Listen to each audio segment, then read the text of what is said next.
And in case you have missed this program or any of the programs over the last 2 days, they are being recorded. You will be able to view them at a later time and receive that credit as well. We don't have any links or slides to this particular program, but I will just put it out there. If you have any questions afterwards, you can always email me at advocate@nyla.org. And again, for all of those that are on today's webinar and presentation, this is Library Advocacy from Education to Action. My name is Briana McNamee. I'm the Director of Government Relations and Advocacy here at the New York Library Association in Albany. I'm going to kick it over to my counterpart, Cassie. Hi, I'm Cassie Guthrie. I am the chair this year of NYLA's Legislative Committee, and my day job is as a public library director in the Rochester area. Kevin? Hey everybody, I'm Kevin Verbesey. I work down at the Suffolk Cooperative Library System on Long Island, and I've been on the Legislative Committee for a few years, so I guess these guys said that I could come and have a conversation with them about advocacy and everything involved with it. Obviously, these are really, really interesting times, and it's a topic that all of us have on our mind, particularly right now, but we'll get to a lot of different topics. So I guess just as a place to start, maybe Bree, with you, why don't you tell us all kind of how Albany works? Like, give us the overview of what it's like and what's going on, and kind of start us off with that. That was a broad question. All right, so really the 101 that all of you or most of you probably know is that really there's sort of two prongs to the legislative process. There's the legislature, which all of you know is the Senate and the Assembly, and then there's the governor. And they are supposed to work in coordination to make sure that our legislation and different protocols and regulations go from their desks and into law and into our daily lives. So the Assembly is made up, they're the lower house, they're made up by 150, and then the Senate is made up by 63. So although some of the elections thus far have not been determined, I think it's safe to say that we are going to likely, more than likely, have a Democratic majority in both the Assembly and the Senate this year. So those Republicans will be in the minority again. And again, everybody in the executive, which is the governor, lieutenant governor, controller, and the state attorney will remain in place as well. So, and as far as like what we're seeing and what's going on, I mean, it's been a strange 2020, and without going into too much details, because I'm sure there will be more questions, I think we're going to see COVID and the pandemic sort of bleed, for lack of a better phrase, into 2021. So, so yeah, it's been a weird year so far. So Bree, practically on a day-to-day basis, though, how are we communicating? I know obviously they just now will be coming off the campaign trail, and those who were reelected or newly elected, you know, will be getting back into the day-to-day grind, obviously a different grind than any of us are used to. But how does that communication go these days? Like, how do you, as somebody who does it for a living, interact with legislators, and how do we do it? Yeah, sure. So, I mean, typically we have our, you know, the formats that we're comfortable with, which in the before times, there was a lot of personal or intimate interaction. So you were going into the Capitol, you were going into LOB, and you were taking in-person meetings. Of course, there would be a little bit of virtual correspondence through emails, but mainly it was very reliant on in-person interaction. So obviously with the pandemic, that has changed immensely. So, you know, lots of time spent on email. Everybody is getting a little bit more comfortable being in front of their webcam and taking these meetings. You know, I think I've probably given my personal number out to more people in my professional circle than I would like to admit, but that's just where we are right now. So it's just building upon the rapport that I had prior to COVID, and now expanding that. Again, the nice thing about the legislative process in New York is that it turns, it's constantly shifting every 2 years. So your network is constantly expanding and shrinking, and you're really learning to to change your communication pattern. And as far as all of you, again, very similarly, I think some have had the opportunity to join me in sort of virtual policy meetings or advocacy meetings. Lots of work done on social media, Twitter, Facebook, and that's definitely going to continue moving into 2021. So get comfortable behind the keyboard and know that you can be fancy on top and sweatpants on bottom. So before we talk too specifically about, the current legislative agenda and what's going on, the library community in New York is obviously big, takes in people with all different interests and all different backgrounds. So there's kind of a mechanism in place that's through NYLA where the community can kind of come together to build priorities and figure out what it is we should be concerned about, what our opportunities are, what our challenges are. So Cassie, as the chair of the legislative committee, can you just kind of give us the overview of how some of that works and what the legislative committee's role is and who's kind of involved in building this base of information that we then use to go forward with? Sure. So the NYLA Legislative Committee is made up of one representative from each of the New York Library Association sections. So if you're a member of LAMS or RAS or YSS, your section has a representative that is sent to the Legislative Committee. There are also 6 at-large members, 2 of whom are appointed each year by the NYLA president-elect. There are also what we call affiliate representatives to the committee who are ex officio, so non-voting, but they represent, for example, PLISTO, which is the Public Library System Directors Organization. There's a representative from the Division of Library Development who sits on the Legislative Committee. There are also representation from the big 3 libraries, which are the New York City libraries. And the way that I like to think of the committee is we're really the group that feeds the concerns of those whom we represent to our strategist, who is Bree. So she is the one who understands how Albany works and has the best take, I would say, on what our strategy should be in terms of the things she's just been talking about. What kinds of meetings, who sets the agenda for the meeting, who gets invited to the meetings. And we're really there to funnel those concerns, which, as you said, Kevin, are very, we have special libraries, academic libraries, we have library systems, we have school librarians. There's a lot of competing ideas out there for the best path forward. So what the committee does is it takes all of those sort of disparate pieces and works to bring them together into something that Bree can craft for us that we can all get behind when we are working with our state legislators and officials. So if I'm a member of the New York library community and there's something that I'm interested in, and I think it's something that, we should advocate for or we should know more about, what do I do individually to try to, get that on the radar of the committee or, certainly ultimately to Bree, Jeremy, and everybody at NYLA? There's a number of ways that can be done. Just back to the composition and membership of the Legislative Committee, the committee roster has just been updated. So anyone can go to NYLA's website, which is nyla.org. And under the membership tab at the top, there is a pull down link for committees, and you can go right under Legislative Committee, look at the official charge of the committee, and then see the membership of the committee, including who they represent. So you could do it a number of ways. You could reach out to your section. So if you're a member of PLS, the Public Library section, you could reach out to the representative from PLS who sits on that committee.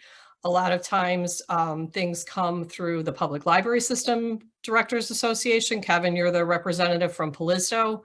So anyone who's involved in public library systems or individual libraries could reach out to you. I know Bree always says anyone can call me anytime. I'm very mindful of her time. So I would prefer that we let her do the, in the capital business as much as possible, and that the committee meetings are really where all of that comes to her. It's just a more efficient use of her time, in my opinion. This coming year, as I said, we just started, the new roster has been updated. In the past, pre-COVID, when we were meeting in person and also virtually, we were meeting 4 or 5 times a year. We decided this year, Bree, Jeremy, and I, that this is going to be such a challenging state financial and legislative climate coming into 2021 that we should meet monthly. So this year, the legislative committee will be meeting monthly, which means that we'll have more time to funnel those concerns and those ideas to Bree. So the committee, I know, develops, for lack of a better term, priorities each year. And that's a process that they go through. Typically, our top priority or a critical priority is always state funding. There's other ones. Can one or the other of you guys speak to kind of what our priorities are right now and give Bree, us I'm going to set you up some for idea? this, if that's okay. Yeah, absolutely. Because I would just like to give some kudos to you for this. So Bree has actually only been with the New York Library Association since December of last year. So she came in less than 3 months before everything kind of went sideways. In that time, so what is that, Bree? 8 months? 9 months? 10 months? I don't even know what month it is. I don't even know what Not month. very long, less than a year.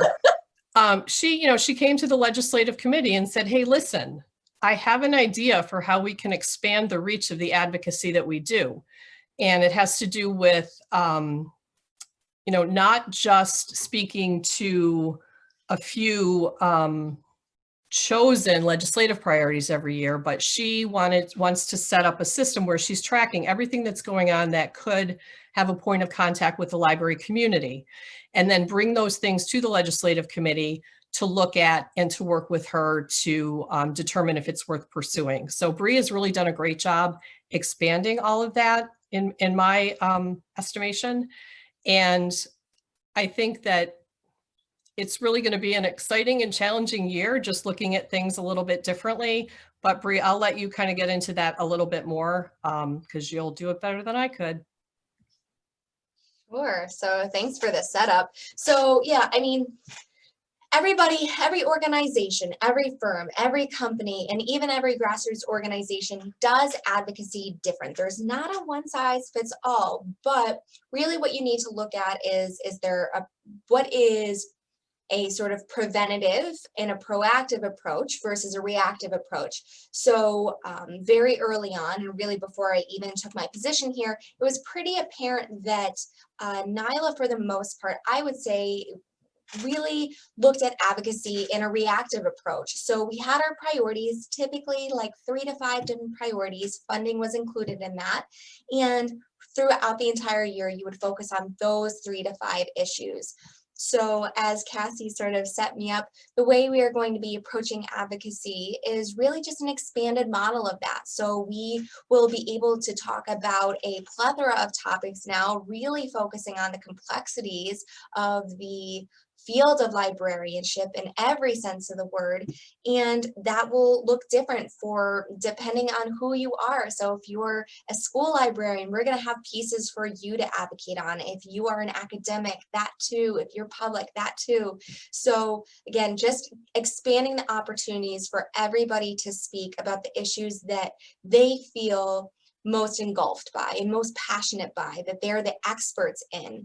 So again, a little bit different, but I don't want that to be nerve-wracking at all. I think if anything, it just means you're going to have more opportunities of engagement. You get to choose when and how in-depth you want to advocate. Do you just want to participate in, annual events like our Library Advocacy Day and, like our end of year, pushes through our Take Action campaigns? Or do you want to be involved on a monthly basis? Heck, sometimes more. And we are absolutely going to make funding a priority this year. Again, I'm sure we'll get a little bit more into the nitty-gritty, but I don't think it would come as a surprise to anybody, but 2021 and even 2022 is going to be a challenging year when it comes to the fiscal health of New York State and where we are. because of the pandemic. That plays into so much. That plays into federal politics and state politics. And again, we can get into that a little bit more. But going into 2021, we will be focusing heavily not only on the library aid program, but also the library construction program. A little bit different, I think, this year, and I can only speak to 10 months of experience, but we're also going to be looking at more, let's say, out of the box ways to get funding and to get financial aid into the library industry, whether that be streamlined grants, block grants, different programs through different commissions.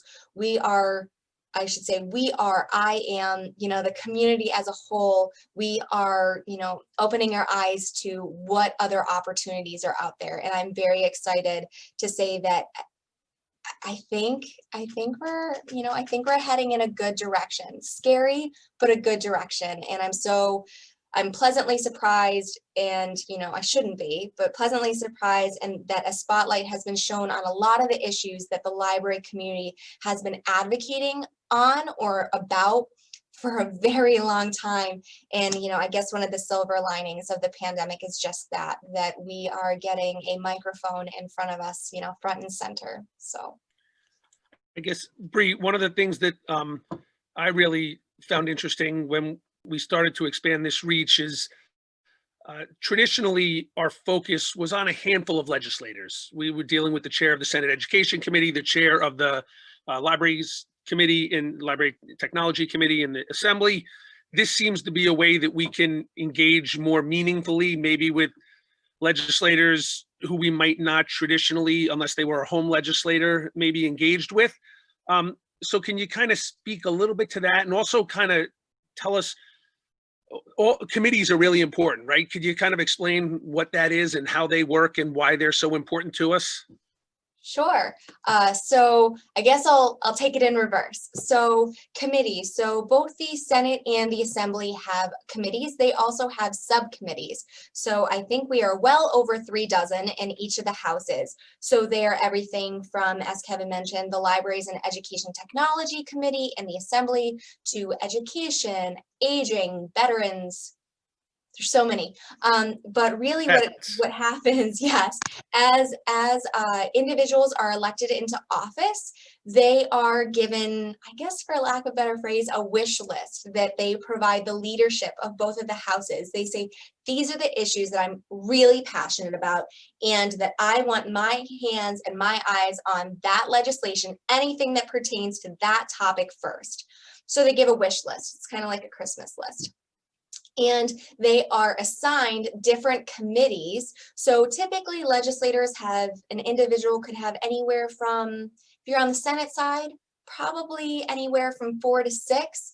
On the Assembly side, it can be anywhere from 5 to, I think I've seen up to 9. So they can really have their eyes on a lot.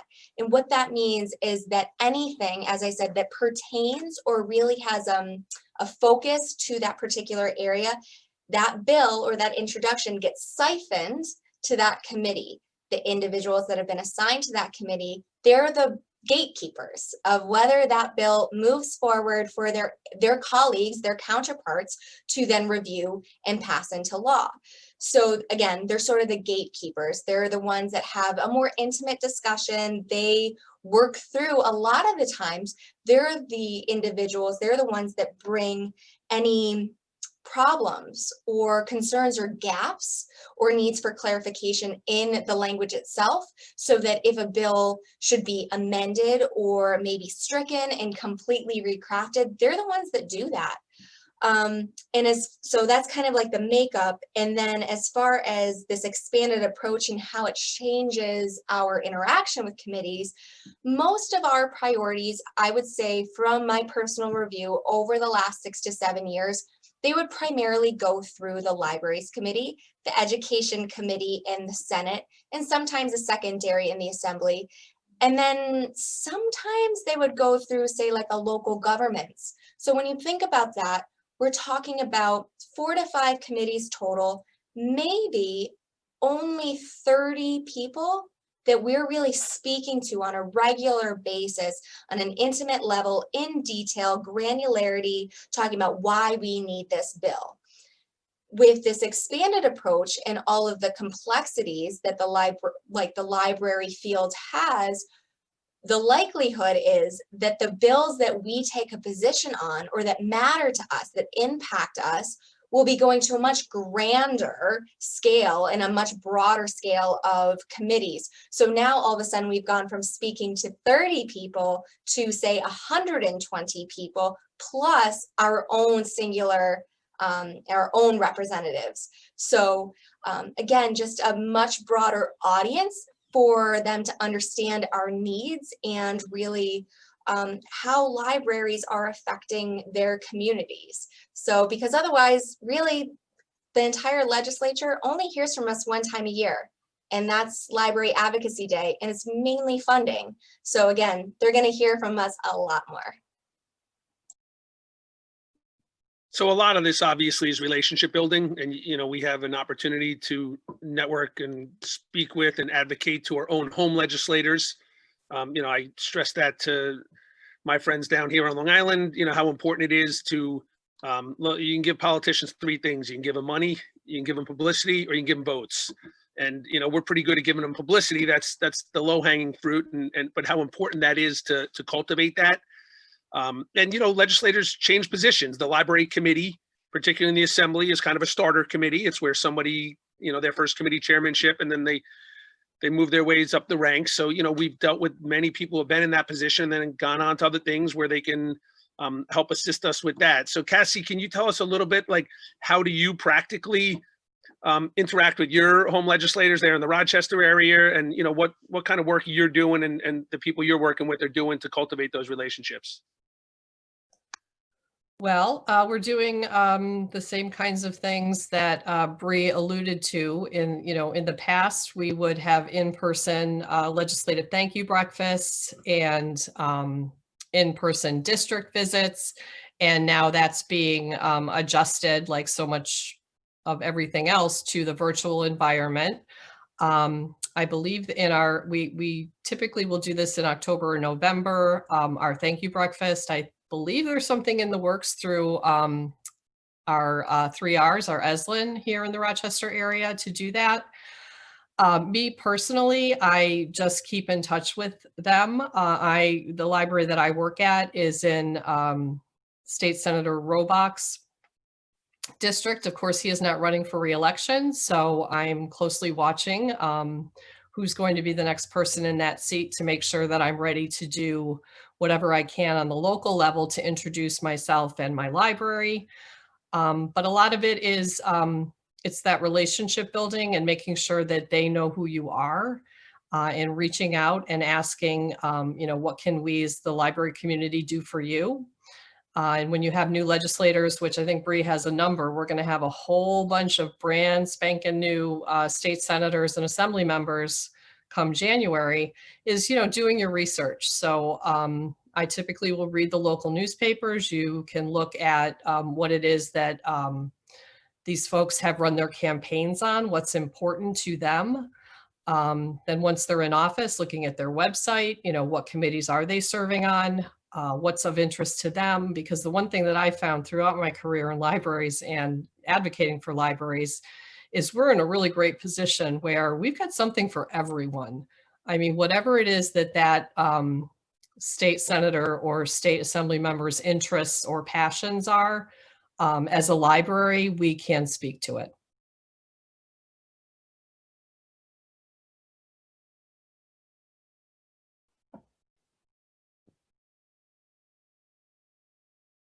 There I am.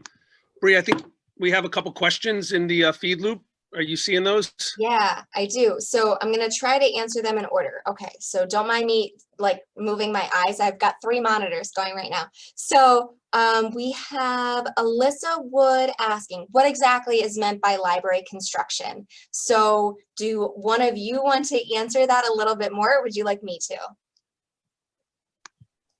Kevin, why don't you go, Mr. Moderator? Yeah, sure. Yeah. So the New York State has a construction grant program that each year they set aside money that public libraries can apply for grants. With those grants, they can be used for all different types of construction projects. So in the past, that's been anywhere between 14, 24, $34 million. So one of the key things that we advocate for each year is to fund that program. So there's access to this money for libraries around the state. Typically, the libraries need to match the money on a one-to-one basis. So the legislators look at it as a way to help libraries, to help local trades, to help economic development within the state, since everything is kind of doubled up. And that's a grant program that's run through the State Division of Library Development and through the library systems. So, you know, it's just another pot of money. Bree mentioned earlier that we're always looking to expand the pools of funding that we have access to, and that's one that the public libraries in the state have access to. And I'm just going to add to that if I can. My library is currently, we're in this year is the recipient year for us for construction funds. We're expanding our children's space. Over the years, I've heard, you know, the sort of the concern that we spend too much time talking about construction grant money because it doesn't serve the whole library community. And I understand that. But it's always been very interesting to me is the state, the legislators at the state level love the construction grant program because it gives them such a nice public relations opportunity. So if you have them come out to your public library, what we have typically done in the Rochester area is it isn't just me. I will invite my Eslin system director to come out, you know, so it really becomes a way to bring legislators into a library and have them talk to the entire library community around a visit. Did that answer the question? Yeah, I think so. So we have a few others, and I think I will give a little bit of my perspective, and I'm definitely going to ask you two to give yours. So this is definitely in the wake of COVID. We're talking about furloughs and staff being unfortunately put into that position and understanding the tie-in of state funding. And we have an individual from Onondaga asking, how can we make it so that the library isn't always taking a huge hit when it comes to the lack of funding for staffing? So to me, that's kind of talking about the different like silos, for lack of a better term, of how aid is actually distributed and how it can be used. So I would definitely say that from my perspective, this is one of those years, actually the next 2 years in this session, we're going to be looking at different technical amendments of how to best utilize and modernize the profession of librarianship. Now, I can't speak directly just yet about what that's going to look like, but certainly when it comes to the caveat of how aid is distributed and what it can be used on, this is the type of thing that comes to mind. I don't know if Cassie, Kevin, if you want to speak to this since you are boots on the ground.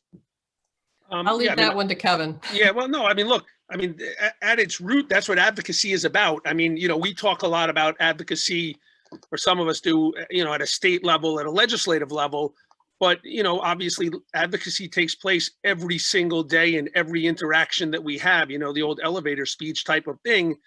And, you know, again, I mentioned relationship building and, you know, that's the advocacy that has to take place constantly so that, you know, when you do run into a situation, you have that well that you can draw upon.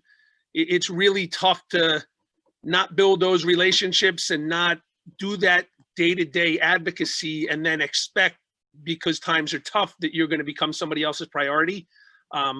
So I just think it's something we have to do every single day in everything that we do, you know, at our public libraries, in our school libraries, in our college libraries, at our system level, is just, you know, continue to make sure people understand what an essential public service libraries are and how critical they are, especially so at these most challenging times. This is when people need libraries more than ever, so that they don't become, for lack of a better term, the low-hanging fruit to some local government who feels that they need to save money and this is the easiest place to save money.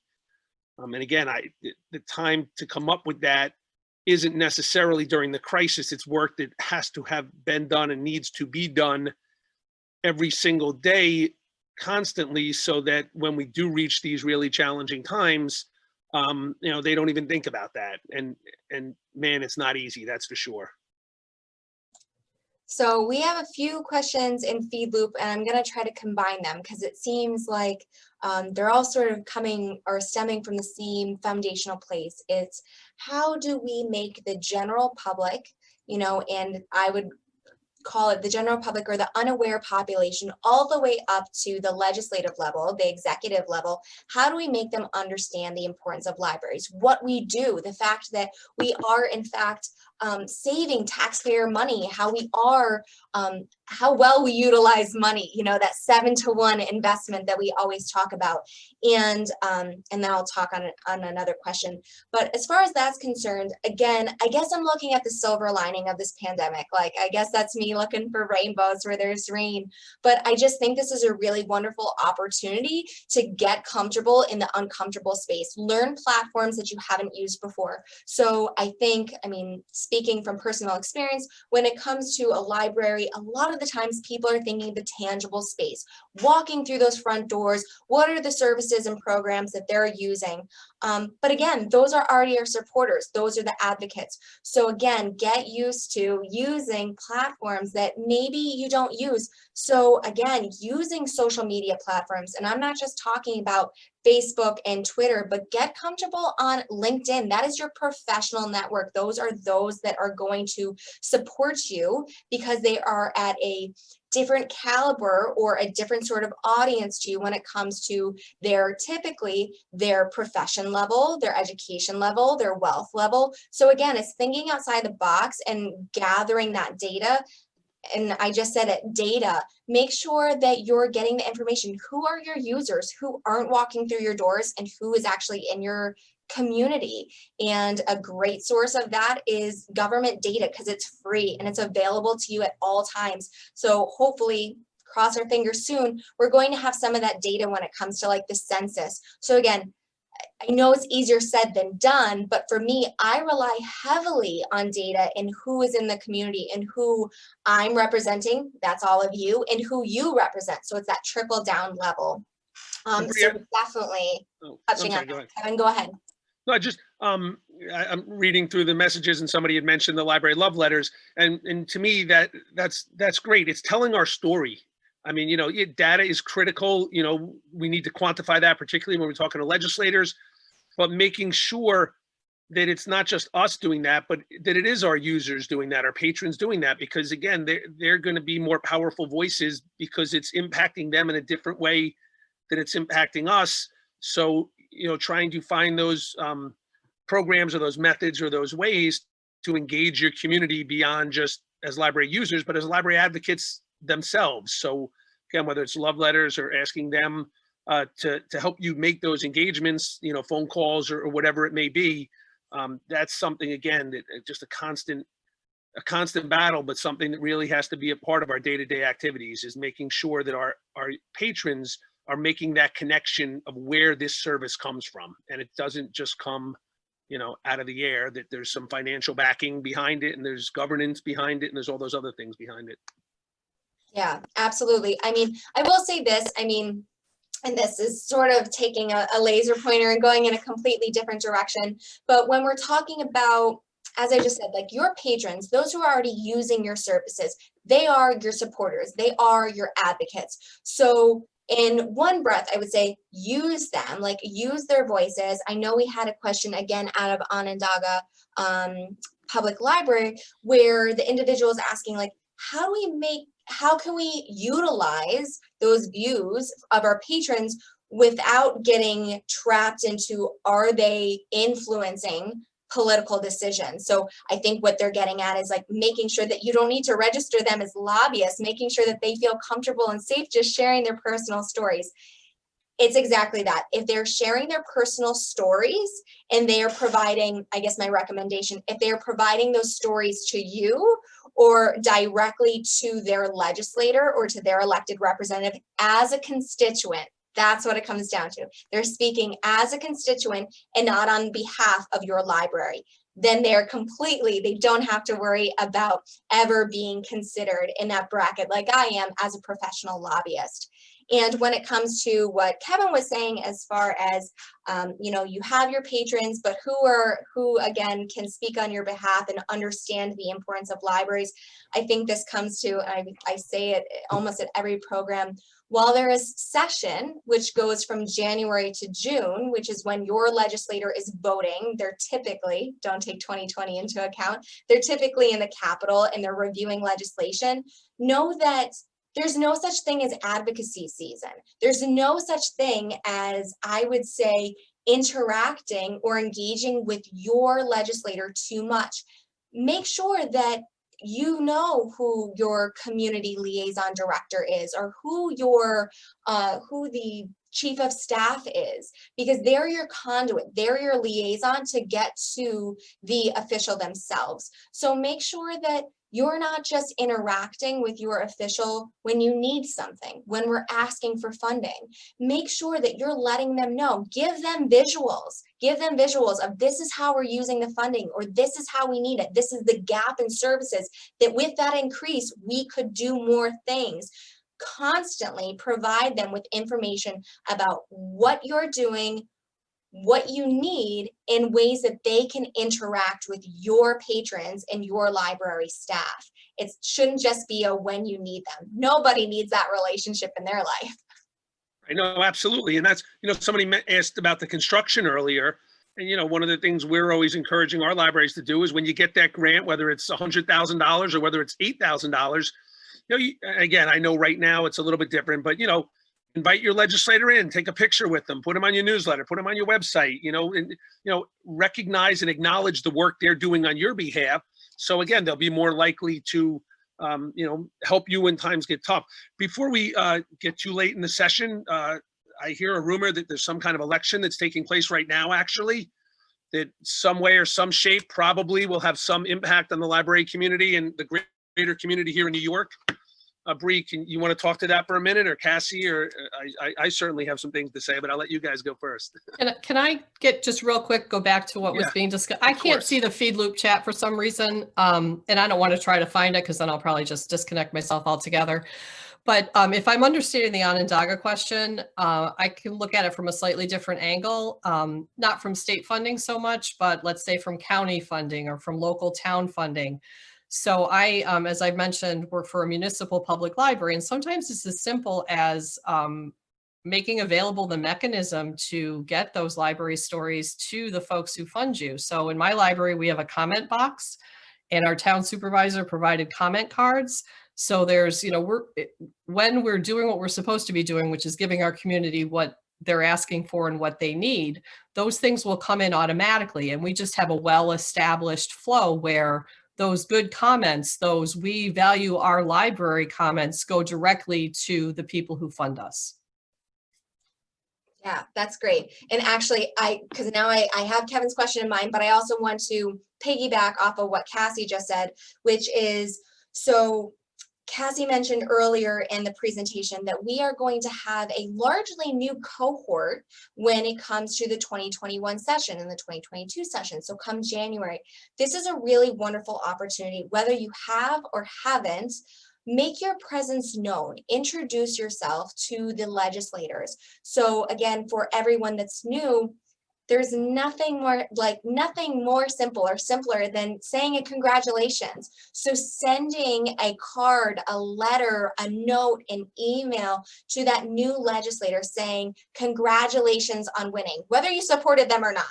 I'll also put that out there. Whether you supported them or not, saying congratulations on winning the election for the 41st Senate District. Here's my name.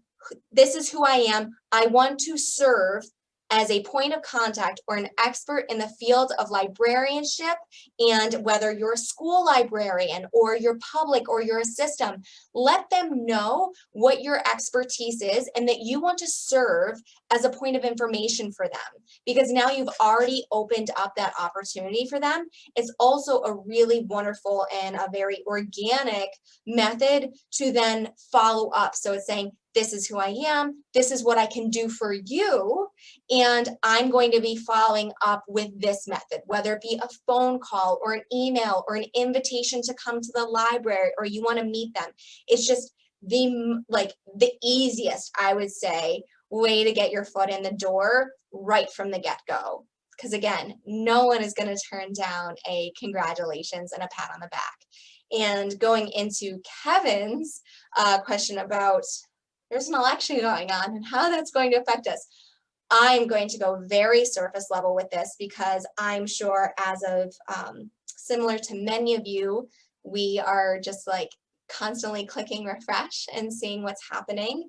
And, you know, politics aside, it absolutely, the federal level, unlike any other time in at least my professional career, what happens at the federal level, what happens in DC is absolutely going to play a role in New York because of COVID and the pandemic, and unfortunately, just the severity at which COVID-19 impacted our state, not only via illness and deaths, but also just monetarily.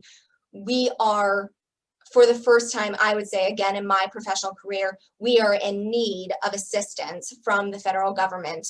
And without going too in depth, I'm sure all of you have heard at one point or another, in one way or another, saying that we're a giving state, that we are one of the few states, California is the other that always comes to mind, that we give more in to the federal government than we receive.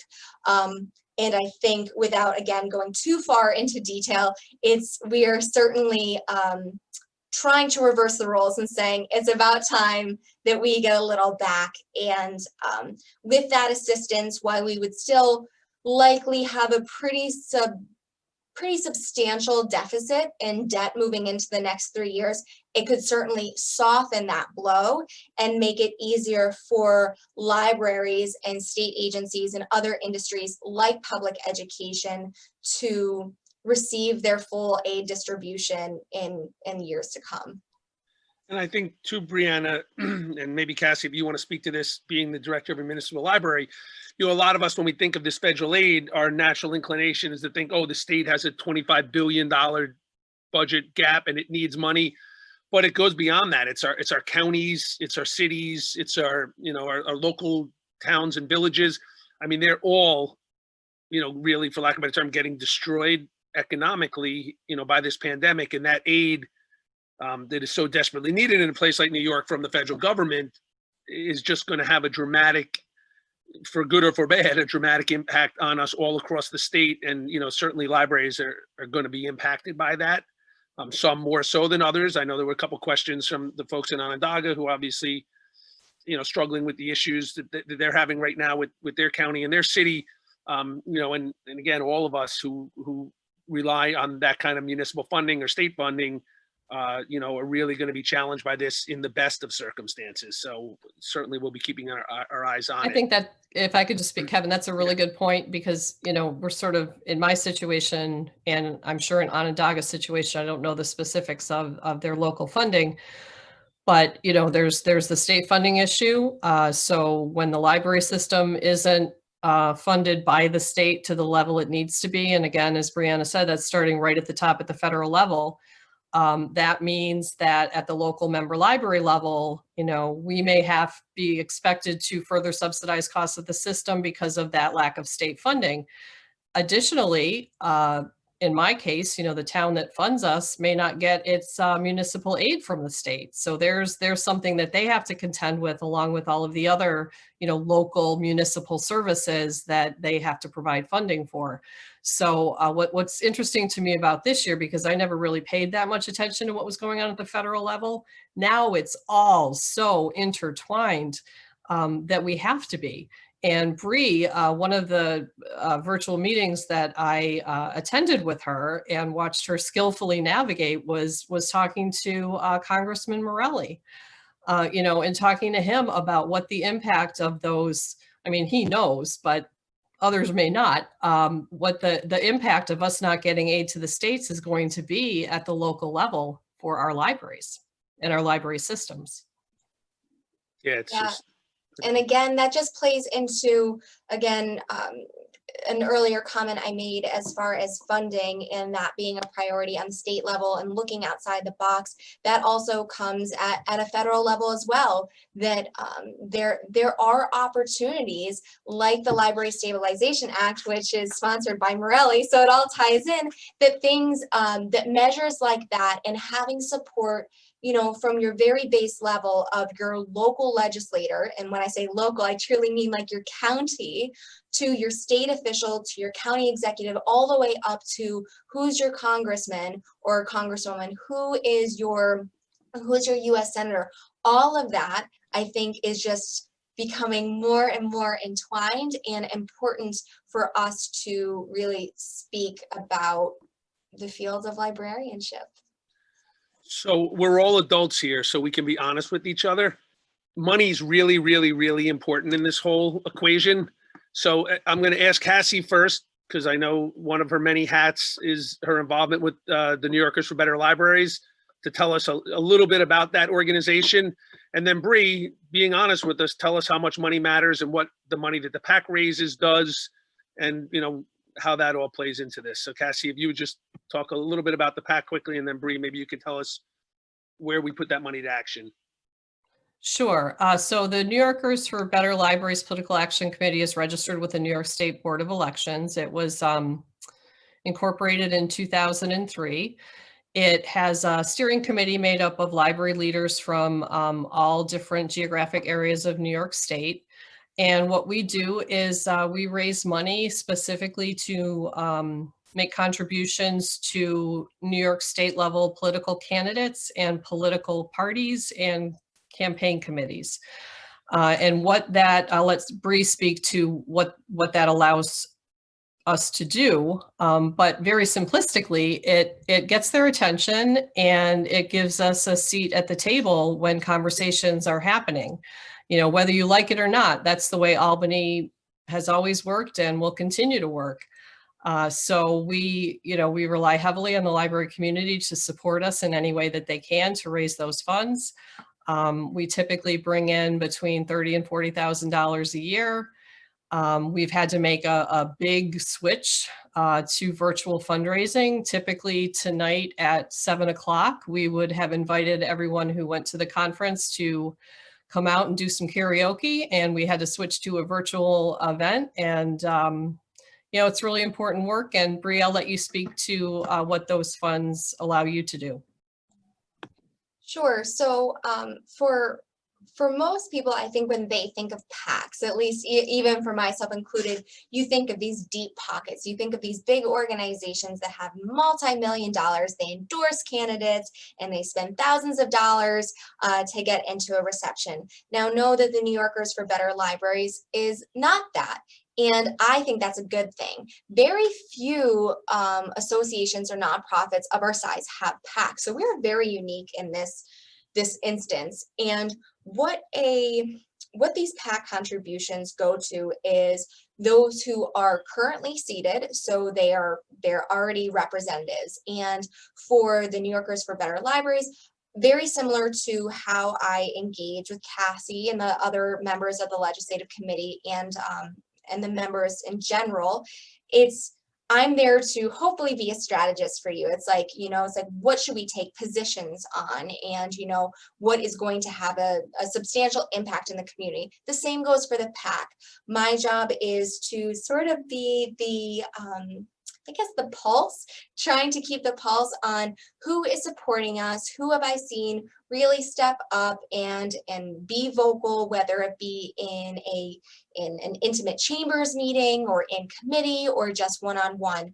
And so partway, it's me letting Cassie and the other members of the New Yorkers for Better Libraries know who has been a great support to us. And the flip side of that is, who haven't we had the opportunity to get exposure to yet? Because the difference when I walk into, say, the Capitol in the before times, when I walk in and you have a conversation, you can only speak to topics of policy and things that have governmental influence. So the reason why I say that is I'm walking in and having a meeting and I can speak about this bill and this priority and this is why it matters. having a PAC contribution and having it go towards, say, somebody's fundraiser or the reception, all of a sudden you can sort of take that veil of formality down, and they start identifying you with your issues and everyone that you're connected to. So they would connect me to NYLA. They would now connect me to the PAC. They would also connect me, who am I speaking to in the room? Who is an ally of ours? You know, so it's like the other individuals and the players within the public education sphere or within the social services sphere. So again, it's more of it's politicking at its finest. But you know, I really only had the opportunity for about 3 months to be in person in those meetings, but they have continued virtually. And I guess I'm looking at Cassie and Kevin on the screen, but this year, I think uncommon to former years, we actually did make some contributions to candidates. And that was done after a lot of research. And I will also say this, because if I was on the line and if I was hearing all this, I would think, so are you only giving to those who have power right now? Are you only giving to Democrats? And no, we cross the line and we cross the aisle, and we absolutely make sure that we, I mean, I guess for lack of, you know, for a better way to describe it, I'm of the mindset where while in the political realm, in the least political person ever, I believe that a representative is stellar when they best represent their constituency, when they have open lines of communication and are willing to have a discussion, have a dialogue, be open-minded, meet you in person. So again, I don't want anybody to ever think that we're staying one-sided, that it's constantly changing. It's not one season, it is throughout the entire year. We have a question. We do have a question here. Yeah, you see it? Okay. I do. For someone who has never been a part of advocacy efforts before, how do you recommend they begin? Learning well, I guess if we're talking about political advocacy, I would say the first thing you could do is two-part, is learn and know who your officials are. And so like not just know their name and not just know where their office is, but know what committees there are. Because again, we talked about that. It's like those are oftentimes their passion projects, what issues matter most to them. So learn that. And then I guess it would also be, if we're talking about library land and we're talking about NYLA, go ahead and go onto our website or contact me, contact your representative on the legislative committee and learn what our priorities are, or if there's any campaigns or opportunities for you to engage. And that engagement can be something as simple as retweeting or reposting, but it may also be an opportunity to join a virtual meeting or an in-person meeting. And that doesn't mean that you should feel intimidated by having to speak or having to, you know, personally engage. You can sit back and have the opportunity to just watch it all happen. Or if it is virtual, you're able to have those talking points or maybe that story in front of you that you want to share. It's far less intimidating, I think, being behind a screen than it is walking into a marble-laced building in Albany.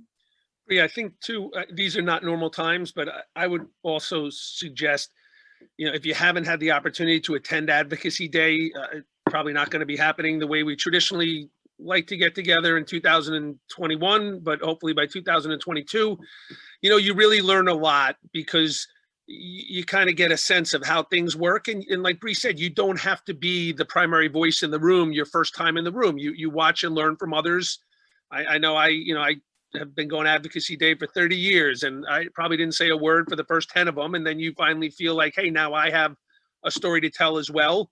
And so, yeah, I think just those small lifts, invite a legislator to your library.